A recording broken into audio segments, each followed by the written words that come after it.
even preparing to be a little more adaptable, just to meet with the guidelines and the regulations that are there, because we are definitely going to have to abide by those. Chris, can you change our slide for us? I wish I had the ability to do that, but at least I have Chris at the ready there. Now, common question that has come up is about flights. The very first thing, and why it's the very first thing, and why it is highlighted, is at this time, we do not want anyone to purchase a flight. The time to purchase a flight will be only when you receive a message from our office, which will have all the guidelines and parameters to consider. And essentially, that'll be your permission to go ahead and buy a flight. What we do know now, and let me say this, you'll hear it again throughout the presentation, everything is currently. Currently, this is the situation with flights. Currently, these are the regulations. Currently, this is the color of the zone that we're in. Respective of flights, currently, there are some COVID-tested international flights. And what these are flights that are going directly from the United States into Rome. And why Rome and not Florence? In Rome, they have the ability to test upon arrival students for the COVID-19 virus. So we want students to book flights on that. Not yet, only when we announce it. But the 3 departing airports that have direct sites where you can be tested prior to departure are New York JFK, Newark, New Jersey Liberty Airport, and Atlanta Hartsfield.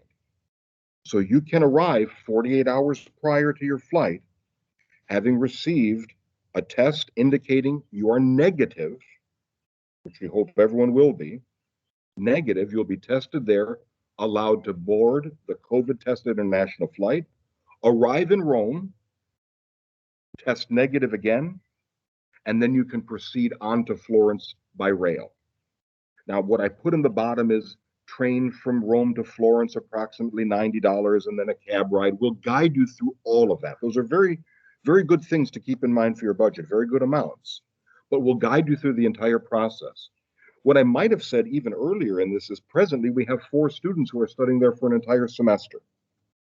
So as by way of having run a test flight of this, pardon the pun, we already have had students we've gone through this with. And they were under the same conditions. They flew out of one of the airports we mentioned. They arrived in Rome. They tested negative. They made it very easily on by rail. We give specifics to every student as to how to do that. Jim? Yes. I just want to ask or clarify a question, because I think sometimes it's confusing saying that you have to fly from Newark, or you have to fly from JFK, or you have to fly from Atlanta. Does that preclude taking a flight from Tampa to those sites? No, and Amanda did a good job of reading my mind. What the first stage in that is we just need to get to one of those departing airports. So, for example, daily flights, if we're talking about Tampa, where a lot of people are from, daily flights are going to and from Tampa to New York JFK. So that's your international departure gate.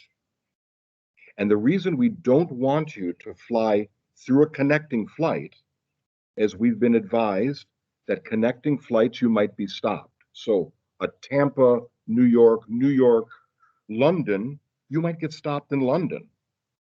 There could be another testing issue, another COVID issue, another something going on there. We want to avoid.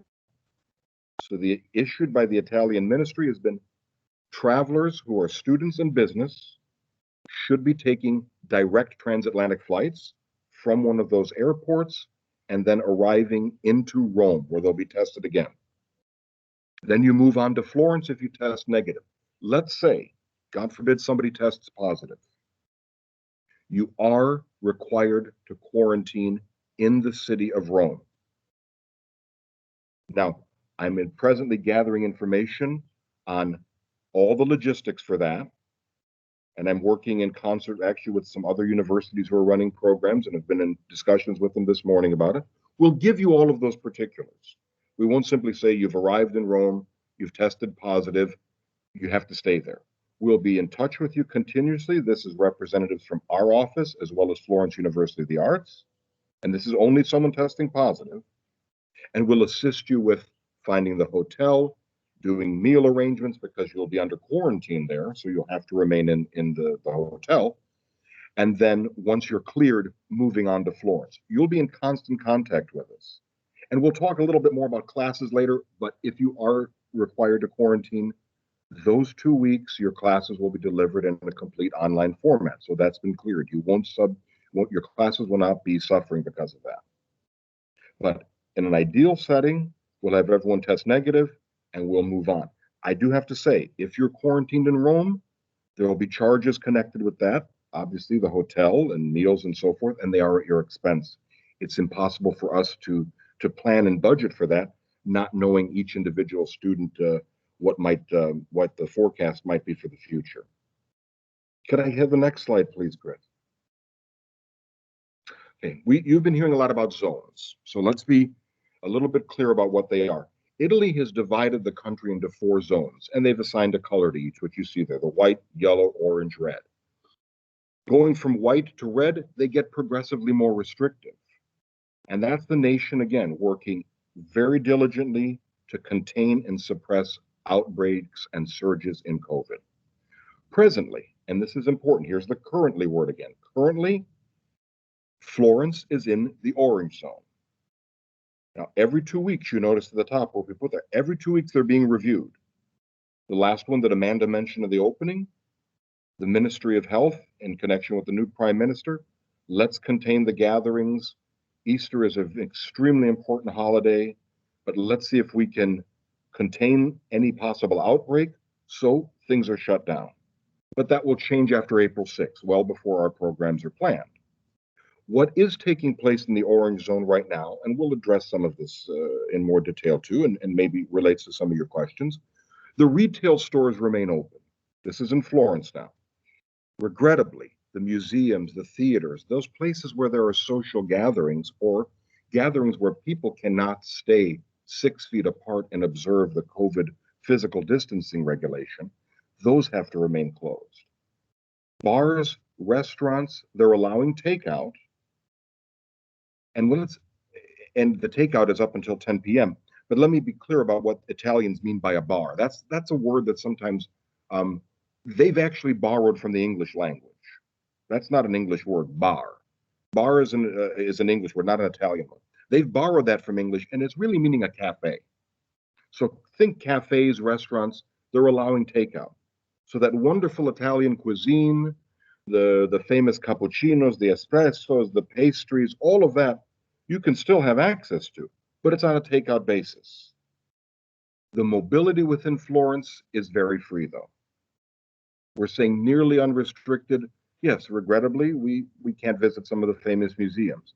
But as far as it being completely filled with architectural beauty, and in fact, as I've heard one person say, and I think it's very, very, very significant, the city of Florence is in many ways its own greatest work of art. So just walking through the city of Florence and even observing from the exterior, the Duomo, or the Baptistry, or the Campanile bell tower, any of these sites that you'll see are so magnificent just to behold from the outside that you're in a living museum in a sense. So don't think of the negative side of I can't go to the museum. Yes, it certainly isn't going to be something we relish, but there's so much beauty to be explored and observed in Florence just as a walking city. And then think about the fashions that we know. One of the fashion capitals of the world, Florence, Italy, the retail stores are open. So going in and experiencing a lot of Florentine life and having that nice exposure and cultural immersion is still possible. But again, we have some restrictions we need to abide by. And as I say again, we've been living with them here in the US and in Florida for about a year now. Chris, could you advance our slide, please? Okay, now life in Italy. We'll tie some things together. I'll reiterate. We have the beautiful cuisine available to us on a takeout basis. We have the architectural beauty of one of the greatest walking cities in the world. That's available to us. Your classes, here again, we're kind of used to this. They're likely to be, or plan on them being, delivered in a hybrid format. And this is again because classes, one benefit our faculty have cited in this program is, this is the USF faculty, the classes are much smaller than we're accustomed to at USF. So I'm just doing a comparison. It's not a better or worse. It's a comparison contrast, where we might have enormous classes in biochemistry numbering in the hundreds. A class in Florence, even outside the COVID reality we're in, would have been maybe 30. They don't have those enormous class sizes that we do. So it gives an opportunity for everyone to have a more personal connection with their professor and a more personal approach for our professors to teaching that subject matter. As well, the courses taught by Florence University of the Arts are exactly the same. There are no mega classes. But what we need to be prepared for, again, observing the regulations that are in place in Florence currently, are the physical distancing. We need to sit 6 feet apart. So it may require that half the class, or out of a 4-day week, 2 days you're in class and 2 days you're out. If it's a 5-day-a-week classes or science classes, there'll be a mixture of that. But class delivery will continue in an online format. All of your apartments have internet access. So you're going to be able to continue, again, much as we have been here, in a virtual and live format with all of your classes. Currently also in Florence, there is nationwide a curfew. This is, again, attempts to suppress any outbreak, and the outbreaks occur when people are gathering socially. Italy is a country that is extremely social. So public gatherings don't have to be a major event. Public gatherings in small groups are a way of life. What the Italians, that some of you are familiar with, what they call the passeggiato, is just the promenade. Italians will go out and just walk to enjoy it. And maybe they'll get something to eat or a gelato or something. This is all still available. 10 p.m. to 5 a.m., they have a curfew in effect. So bear that in mind. We have a little bit of a time constraint, but it still gives you ample time to enjoy the city and to be outside in the current format with very few restrictions. One thing that our Florence University of the Arts partners have, because you see there will be public spaces that you might be interested in. What about gymnasiums? What about this? Can I join a gym? You will not be able to in the city, but Florence has a gym that they can offer. Florence has 2 student association run restaurants. And these are, one is for breakfast and an early lunch, a brunch, so to speak, and the other is for the aperitivo and for dinner. And you'll have free reign of those. And in fact, if you looked at the inclusions that we had on the websites for your program, you're given several points, and that's the system that they use, that you can redeem at either of those restaurants. So that would have been COVID or non-COVID. You can always utilize that. Or go to the gym, which doesn't utilize any points. They also have a full working spa that you can attend that gives massages, manicures, and so forth, and you can redeem your points for that. Because they're run by FUA, they're not subject to those regulations. You're in the school grounds at that point.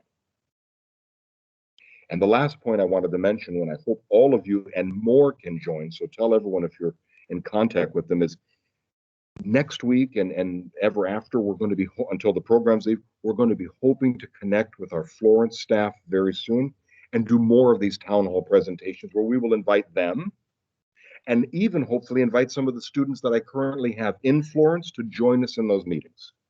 So it'll be a chance to interact with them, that they're on site and working with now 100 students from many different countries who are all studying there, as well as the 4 we have studying there. So you'll hear from your USF companions as well. Can you advance for, there we go. Okay, again, we have the word current. And let me reiterate again, because all of this is subject to change, it's subject to change every 2 weeks. Our office will be in constant contact with you about those changes. Jim? Yes, Amanda. Excuse me, it's Amanda. I wanted to say, oops, and then my mom's getting ice. I wanted to say that we are joining Carusin, who is the interim vice president of USF World, and she just wanted to say a quick hello to the group as well. Well, Vice President Carusin, please. Thanks, Jim. I'm so pleased to be able to join you. I'm sandwiched between meetings, but I've been listening to the presentation, and I just wanted to share that I was a junior year abroad, study abroad student during my junior year in college to Italy. So it has a special place in my heart. And it's especially gratifying to us at USF World and Education Abroad that we've been able to offer some study abroad options for the summer. They won't be your typical study abroad experience, but it'll be an amazing experience just the same. And I wanted to let you know how much faith we have in our partner, Florence University of the Arts. Jim has been talking to you about their incredible facilities. We've been partnered with them for a number of years, and we have the utmost confidence in their ability to provide you with a world-class experience, even during a pandemic. So I just wanted to encourage you to be sure to think about your options, be sure to acknowledge your responsibility, the risks associated with travel, but to also know that those of us here at Education Abroad are strongly behind the opportunities that we're offering this summer, even though there's quite a bit of uncertainty that remains. I want to encourage you to be an intrepid traveler and to just think about your opportunities under the pandemic. They, again, won't be the same, but they'll be wonderful. And you will be in very, very capable hands in Florence. And you have absolutely fabulous faculty who will be on staff with you, on site with you. And the reactions that we've had from students who've participated in this program are phenomenal. So the opportunity to take classes in science and interact with professors in small classes, small environments, just a few students, so unlike what you may experience at USF in terms of the large organic chemistry classes. So I strongly encourage that those of you who feel like this is the right time, perhaps the only time to travel, to go on this journey with us. And as Amanda and Jim mentioned, we're watching events on the ground very closely, and I know the Education Abroad staff is ready and willing to interact with you and provide information to you and your families so that you feel comfortable in whatever your decision is about how to spend your summer this coming after this semester. So thank you for letting me join. I will stay for a few more minutes, but I have to go to another meeting. But thank you for joining us today, and thank you for sharing your questions with us so we know how to better answer your concerns and give you the information that you're the most interested in. So Jim, over to you. Thank you, Vice President Curson. And that is extremely important information that our Vice President gave. And as we move into this slide, let me add one more thing to what our Vice President said. Not only do I consider it will be an extraordinary experience, it'll also be a rather historic one. I may have mentioned that earlier, but there are going to be very few people that are going to say, what were you doing during the pandemic way back in 2021? Like Dr. Caruson, I studied abroad in Italy a number of years ago, and I've been attending with the group a couple of times a year for many, many, many years now. So I don't say that boastfully, but having made so many trips to Italy, I feel like it's a third home in a sense. But I tell you, it will be an amazing experience to look back and say, you went through this. Why we talk about studying abroad, going with a purpose is the title of the slide.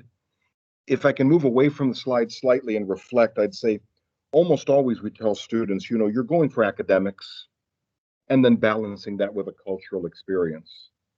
And what comes out of the academics, I think we've talked a little bit about. Smaller class sizes, classes you'll never be able to take here at USF. And again, this is not a comparison for better or worse, but just being a contrast between that. These are classes you'll never have a chance to experience here. And the USF classes probably not in that same type of format as far as the number of people attending. As far as the cultural experience, what generally comes out of all of our study abroad students, and it's reflected in their evaluations very eloquently many times, is how much they gained personally, how much they grew as an individual, how much fortitude they came through this with, how much personal growth, how much resiliency, how much they just expanded their horizons, not just globally, but personally. And I can't think of another circumstance that would allow you to benefit more with all of these restrictions we're talking about, to grow as an individual than to do this program during these restricted times. And again, let's be clear, we're living with restrictions here. So I think we've all grown personally. We've all done a lot of soul searching and independent self-examination. So we are in some very historical times, and I'm just so glad we can create this opportunity for you. Let me return to the PowerPoint slide because brevity is not one of my long suits. My colleagues are in the background laughing. Thankfully, they're muted. We've listed here what I referred to earlier, the aperitivo, a very important part of Florentine life. So we have the 4 p.m. to 10 p.m. hours currently that the orange zone is saying only on Fridays, Saturdays, Sundays, or when they say the sale of alcoholic beverages, that's the reference. The aperitivo, stopping at one of the aperitivo establishments, they call it bar, and having that pre-dinner drink, an appetizer, social gathering of that kind, they're limiting. Doesn't mean it's impossible, doesn't mean it's totally restricted, but it is limited. And then we're saying here, individuals not allowed out of the rooms for the purpose of accessing public and commercial establishments. That does not mean you cannot go to the bank if you need to go to the library. There are many reasons you can be out of your house. But they are looking now at keeping this suppressed, and they're trying to suppress it with the idea that by the summer, the nation will be positioned and poised much better to have a full flowering of tourism and students. But we take this every 2 weeks at a time, and we'll keep you apprised of every step as it unfolds. The last line, though, it is important to show you how seriously the Italians are taking this. They can have fines. We have been receiving from our partner institutes, the recent ones, 400 to 1,000 euros. They're very serious about this. So are the students they're studying now living by this? Yes, for these 2 weeks. As they emerge out of this, another restriction might come in. But my reports that I'm hearing is they're all enjoying a glorious time, and they're all finding a deeply meaningful cultural immersive experience out of it. What is our next slide, Chris? Let's be very, very important here. Returning home will provide you with information about getting a COVID negative test 3 days prior. Most of the reports I'm hearing now, but let's not, even though this is being recorded, let's not take this as the absolute answer, are being done at the departure airport. So arrival into Rome, when you're tested, you'll likely be tested before. But we have to do that within 3 days of departure or at the airport. We'll provide you with information for that. Look again, a small budget item to think about. But here's an important thing to remember. Right now, everyone is recommending or saying students should be prepared. It means you will likely need to self-isolate when you return to the USA. Students, faculty, it does not matter who. So plan accordingly. Think about your residence. Are you moving back home? You'll need to be prepared to self-isolate for 14 days after your return. Can we have the next slide, please? Oh, Chris, could you tell us about scholarships so I don't do something wrong there?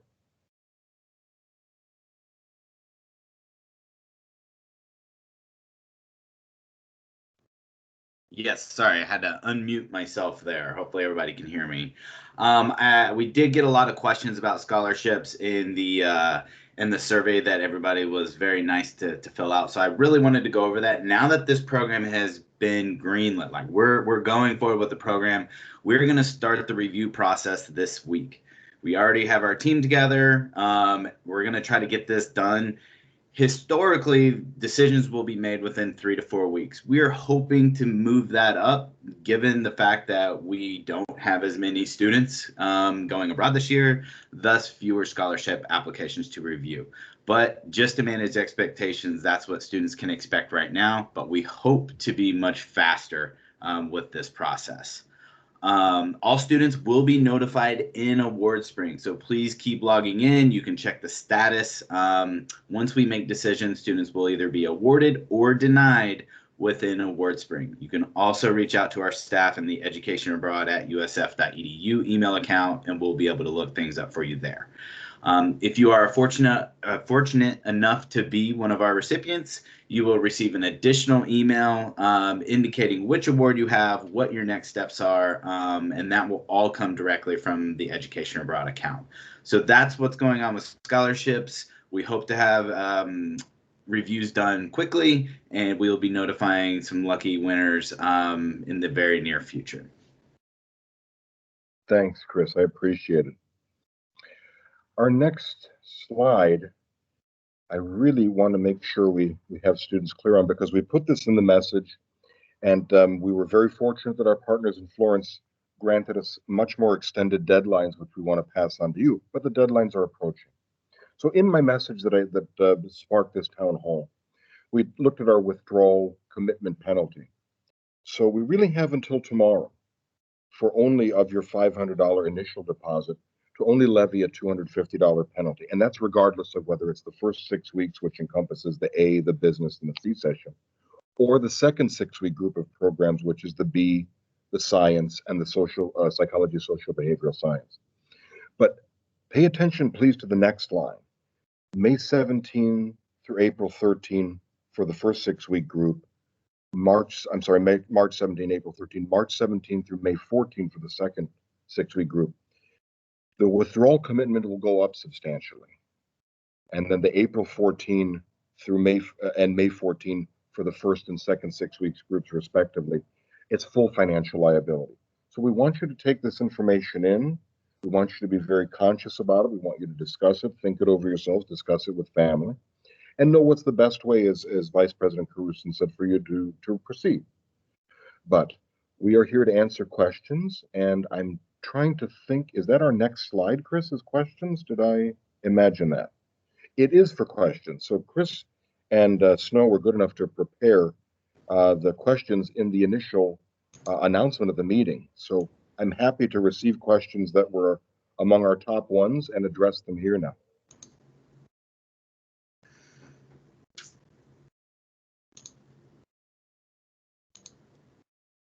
Chris, were there some that came out? Sorry, I had to unshare my screen.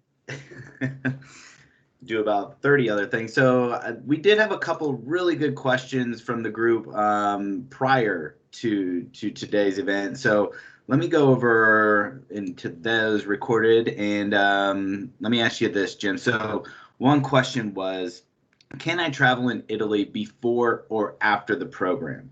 Since I'm flying into Rome, can I stay there for a few days before the program? I would have to say we would say no. One of the reasons is the Ministry of Health has all but mandated that students remain within their actual travel dates of the program. One of the new pieces of information that I am supplying students with, and I'll supply all of you with, is the required documentation by the government that proves you're a student. So you don't say, well, I arrived at Border Patrol and they said, what's your purpose here? And you said, I'm a student, and they just let you on. They will need proof. And those dates will need to match the letter. So your travel dates should be the same. So regrettably, those pre-arrival small jaunts and after the program travel about, unfortunately, that, as well as, you know, having family members or loved ones accompany you before, during, after the program, unfortunately, we forfeited those with the COVID reality. Sadly, I say. Great, thank you. And then I wanted to do 2 of these, and then I'll look to the chat to see what's being submitted there. But there was another question about what happens if my roommate gets COVID or is exposed to a confirmed case? What if yes. So can we go into that a little bit? Let's begin with how you're going to be living. You're all housed in private apartments. They're shared bedroom, so 2 and 3 students to a bedroom. The apartment will be sharing a full kitchen, full bath, living area. Everyone will be in the Centro Storico, what the Florentines call the historic city center. This is the city center that was known to Michelangelo Buonarroti, Leonardo da Vinci, Galileo Galilei. All the famous Florentines lived there. That's where you'll be living. That's where the school sites are located. And I'll be a little more specific about that. Florence University of the Arts, do not think USF campus. It is a city campus. So their sites are mixed into the historic city center too. And you'll be within a walking distance of any of those sites. So with that being understood, you're in a group setting. And the group is considered what they're calling, for purposes of the quarantine issues and the COVID-19 reality, a family unit. So if someone in that family unit, someone in your apartment, as the question came, was tested positive with COVID, The Italian health ministry would determine, one, does it need hospitalization? If it does not, but it requires self-isolation, the infected student has to self-isolate, and that'll be an additional cost. That's something that we, again, cannot plan for. But everyone else who's in the room will need to self-isolate for a period too, until it's tested that everyone is clear, which could likely be a 2-week period. So an excellent, excellent question. All right, so I'm going to dive into the chat here and see what we have. Sure. I think there was a really good one about, from Savannah. For the museum curation class, would we still be able to work in museums if under the orange zone restrictions? I think that presently I would say no, because they're restricted to small group access. I have been consulting with Florence University of the Arts about classes like those, as well as many of you have asked about doing your internships and whether there would be any exemptions for that. So I don't have a concrete answer, but if we take it at the face value of the regulation, they say the museums are closed and small gatherings, I would say no. But a substitute experience would be found for you, or we would see if there's clearance for students to enter, but it would be on a much different basis. So we have to put a little pause. The same with those of you who asked about internships. Would I be allowed to continue my internship if the restrictions exist for the physical distancing? And it would depend on the type of internship. We've had internships where students have been in elementary schools, and the answer is likely no. We have had some where they're in operations of public service, like a hotel or a restaurant. Might be no as well, but an arrangement could be found with Florence University of the Arts, for example, to work in one of their sponsored restaurants. So accommodations will be made as best as possible to see that your class is completed successfully. Great, thanks, Jim. And it looks like we're getting some more questions in the chat, so keep doing that. I'm just reshuffling to get. There were, however, a couple from the. Chris had a question about. Yeah. Oh, I'm sorry. Oh, it just was a little bit. So we had a couple questions. Gotcha. We had a couple questions about Bright Futures and how that covers tuition. Could you talk about Bright Futures and Florida Prepaid and how that could be used for tuition, please? I can. Florida Bright Futures, well, let's begin with Florida Prepaid. Florida Prepaid, there are two types. There's the tuition and housing. If students are eligible for both, if that was part of the Florida Prepaid plan, then both can be accessed. We do have to do a couple of additional bits of paperwork to get those accessed. But if you have Florida Prepaid tuition, it will pay out at the same on-campus rate as you would receive for on-campus courses totaling 6 hours, if you're doing 6 hours, which everyone is a minimum required to do. For the housing, we have to do a little bit of additional paperwork, but it can be utilized as well. There is a questionnaire in our application that asks you, are you a Florida Prepaid recipient? And do you wish to access it? So if you are and wish to, because you can decline if you want, please check yes if you wish to access. Florida Bright Futures. The same rules would apply for Florida Bright Futures as if you were taking on-campus courses. You will be registered by our office. My colleagues will register you in your actual courses in Oasis. So don't attempt to register yourself. Don't want to have any troubles with that. But if Florida Bright Futures is paying on campus in the summer 2021 term, it would apply to this program. My advice is to contact your financial aid counselor. Find out first if you've done everything necessary for the summer 2021 season for receipt of your financial aid, number one. And number two, inquire about your eligibility for Florida Bright Futures. I would add to that when you tell them, I'm eligible, I'm participating on study abroad, should I still be eligible? I believe the answer will always be yes, because this is direct enrollment in USF classes as if you were taking them on the Tampa campus.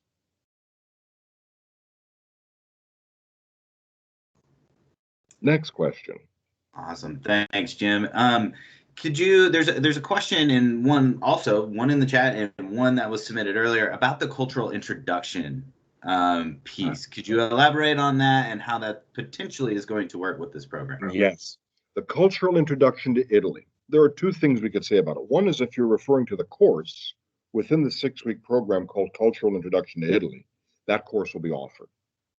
What I think the question is referring to is the week prior to the start of your 6-week term, where they're doing a cultural introduction to Italy 1-week program that carries with it a 3-credit-hour course.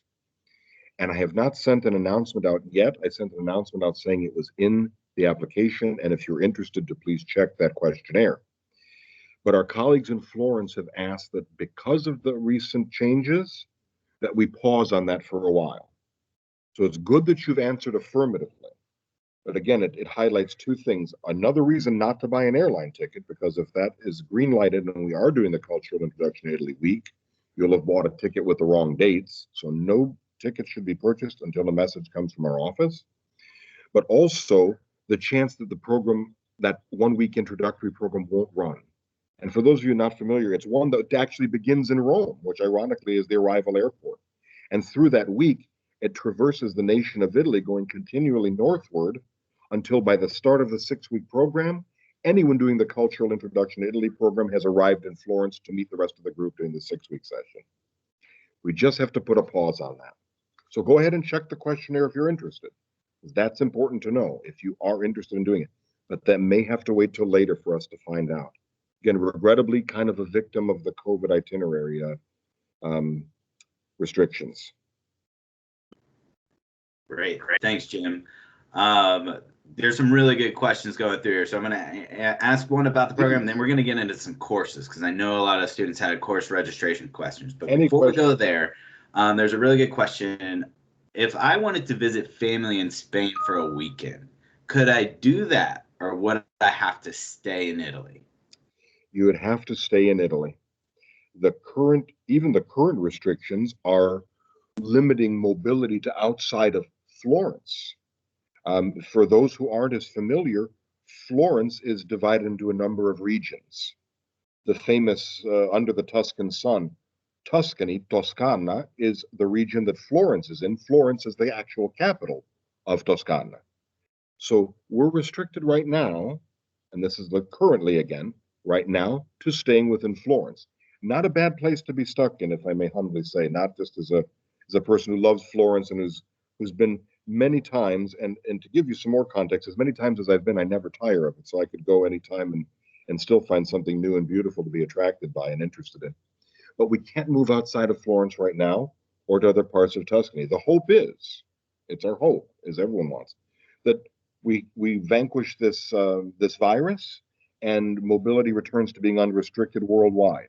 But until then, that's an important question and very, very good to be mindful of.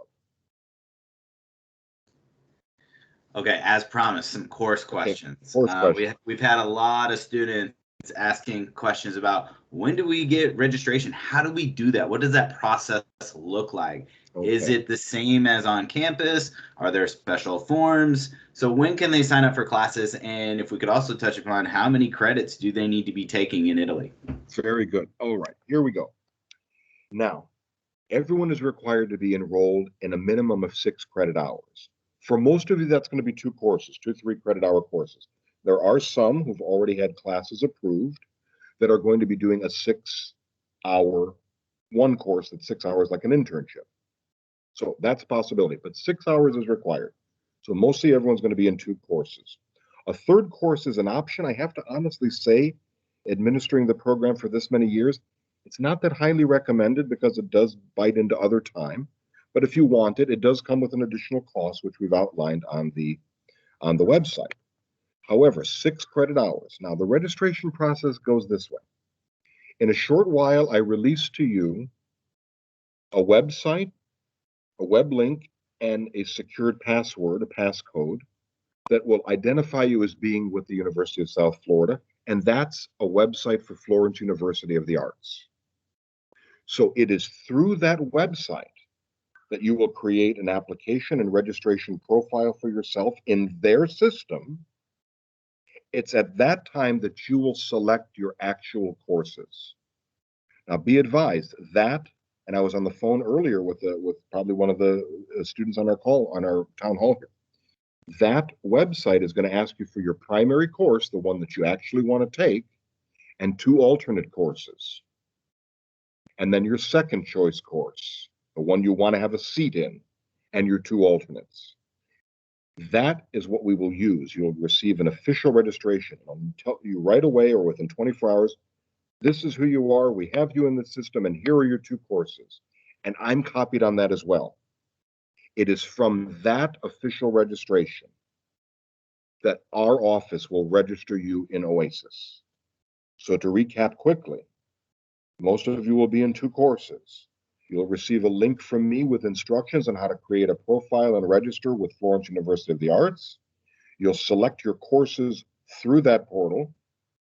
I'll receive the official registration confirming you're actually in those classes, and our office registers you in OASIS.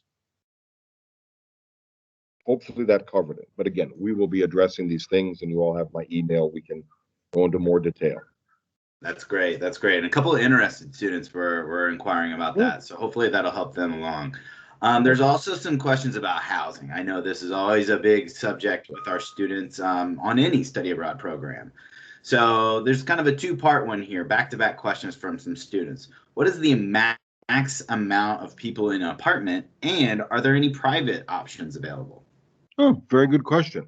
Well, the basic design of the apartment we call multiple occupancy, which could mean 2 or 3 to a bedroom.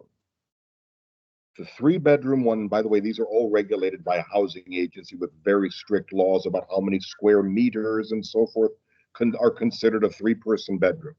And that bedroom would have more closet space, more utility space, etc. But basically 2 or 3 to a bedroom. And there would be a minimum of, say, 4 to an apartment. There could be 5 to an apartment. And they would share commonly full bath, full kitchen, and a living area. The living areas are difficult to describe. They vary from apartment to apartment. These are private residences. I've had apartments where I've walked in and immediately was my small kitchen area, a bedroom over here, a long hallway where my laundry was, etc. But if we move to 5 people, not 4, if we move to 5 people, it always goes to 2 bathrooms. So unfortunately, I can't place you in one or the other, but then just by happenstance, I've had people say, well, get me in the one that has 2 bathrooms. We can't do that. So it's something of the luck of the draw. You can make roommate requests as long as they're same gender and all parties are in agreement. And then again, if we have apartments that have a single room, single bedroom now option, you can request that, but it's not a guarantee. It does cost additional. It's $495 additional if you wish your own bedroom. But to be clear, if it's available, it's a private bedroom and you still share the apartment with everyone else. You're still sharing kitchen, bath, living area, everyone in the historic city center. You'll almost never be in an apartment, by the way, that has an elevator. So and very few on the ground floor. So there's always stairs to be navigated. So think of those things and imagine yourself in this living experience where you are truly experiencing life as a Florentine. You'll cook in your apartment, you'll take care of it, you'll do your washing, your cleaning. You can eat with takeout food every day. I don't know, that's entirely up to you and how you want to manage your budget.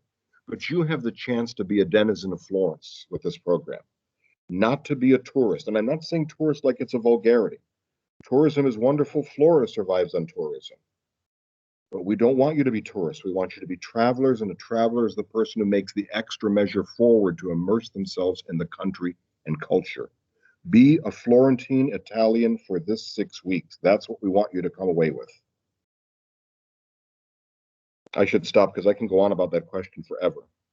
There's rarely anything I can't go on about forever. But these are really good questions, and just letting the group know we have about 5 more minutes. So please put any additional questions in the chat. I'm trying to scroll through, so I do apologize if I've missed one.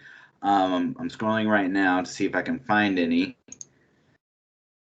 How do we find these scholarships? So that is probably to me. So there we go. Of course, I open it up for questions and they're to me now. But unfortunately, scholarships for Florence are now closed. They're closed for all of our programs.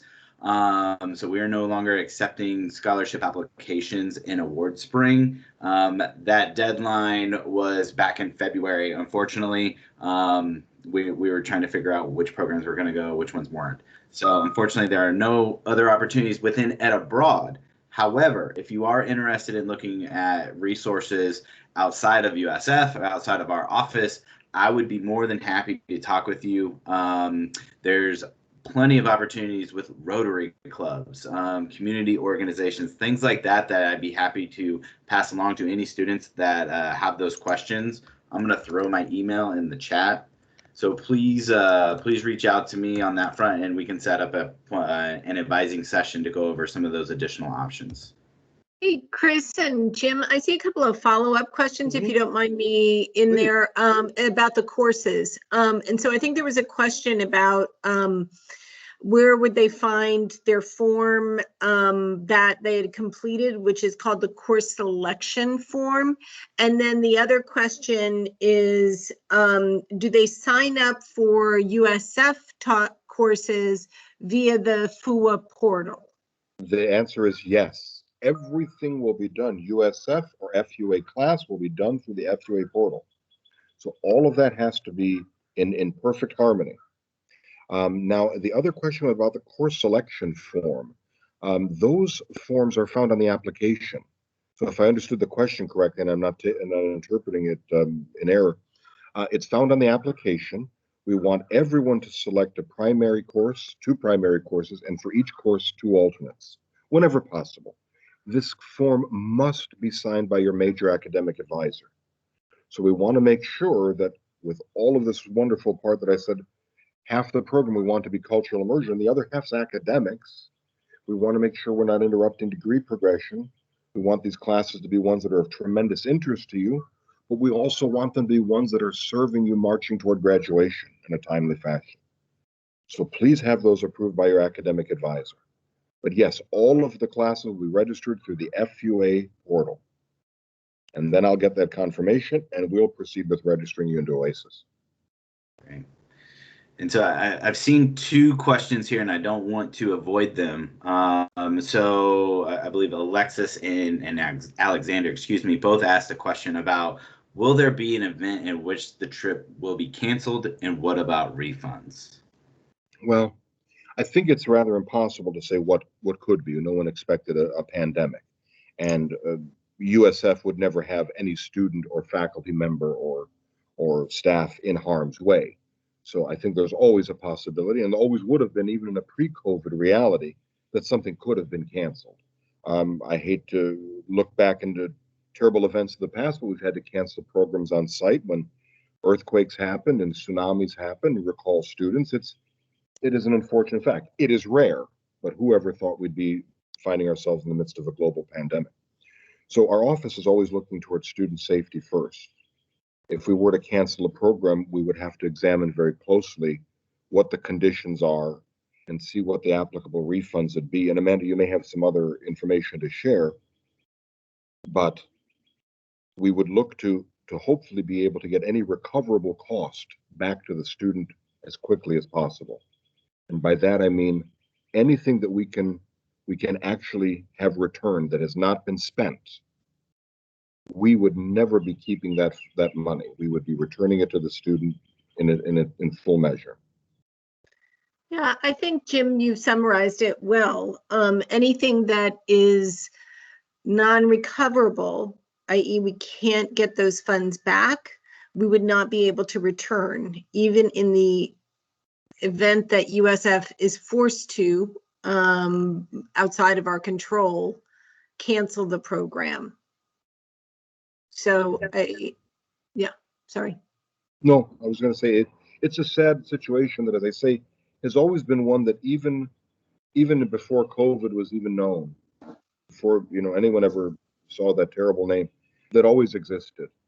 Mm-hmm. So it's a reality we've always had to live with. But one thing I do want to say, I'm sorry, Jim, I just No. interrupted you. I do want to say is that FUA can do program delivery even while the program is in, let's say Tuscany for whatever reason moves to red. And we know, again, Tuscany will move to red over the Easter holiday. So be prepared for that. And that is a preventive tactic in order to reduce the current surge and also prevent subsequent surges from family and group gatherings. So, but they are able to deliver the program. So even if Tuscany were to go into the red zone, and we have had students in Florence during, I think, has it been red this semester? Maybe not at all.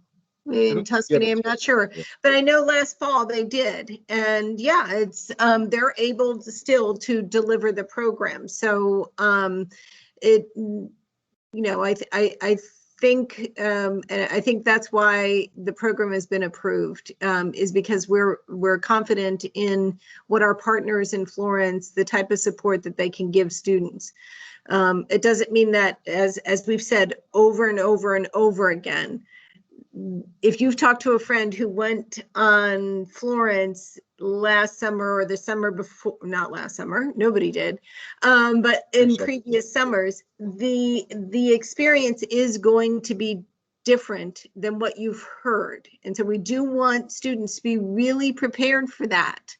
And that is something that we can't control. And so we want you to be the intrepid travelers if that's the right thing for you and your family. It has to be what is right for you. That's the most important thing. We want those students who feel confident about going to go. For those people who are not confident about going, if you are not, if this isn't the time for you, then it isn't the time for you. I think that's a very accurate statement, Amanda, saying, because all of this, even, and I've repeated this so many times, even if we didn't have COVID, I've still told students, you know, studying abroad or traveling abroad or being a tourist or a traveler, it isn't for everyone. We hope in our world, if you pardon the pun, that it's always something that would deliver a life-changing, a positive life-changing experience. And that seems to be echoed by all of our students. But there are some that long before COVID said it's not an experience for me. And so we don't want to force anyone into that. But this particular year needs to be looked at with scrutiny by each individual and contemplated carefully. And that's why we're having our messages in our town hall meetings, so that we can give you context and that we can give answers to your questions and let you make the most informed decisions, as Amanda said, for you. It will not be the same as the person virtually sitting next to you. That's great. And I think that's a great way to kind of close up our first town hall. So thank you, everybody. Thank you, Jim and Amanda, so much. Thank you all. Programs from a university life in Italy perspective. We're really excited. We're so happy to see. I think at one point in time, thank you, students. If we didn't get to your questions, we're going to go through this chat, and we're actually going to leave it open for the next couple minutes. We won't be answering them live, but by all means, throw some questions in the chat. We'll keep it open, and then we will review those, and anything on we'll send out to the group in a larger email to make sure that we got everything covered. So by all means, throw them in there over the next 5 minutes. We'll keep things open. We're just not going to answer any more things here because we have other meetings. Unfortunately, we have to go to. But thank you all so much for your participation. Thank you all so much. It's a pleasure. Wonderful pleasure. Bye, everyone. Thanks again so much, everybody. Bye. Thanks, everyone.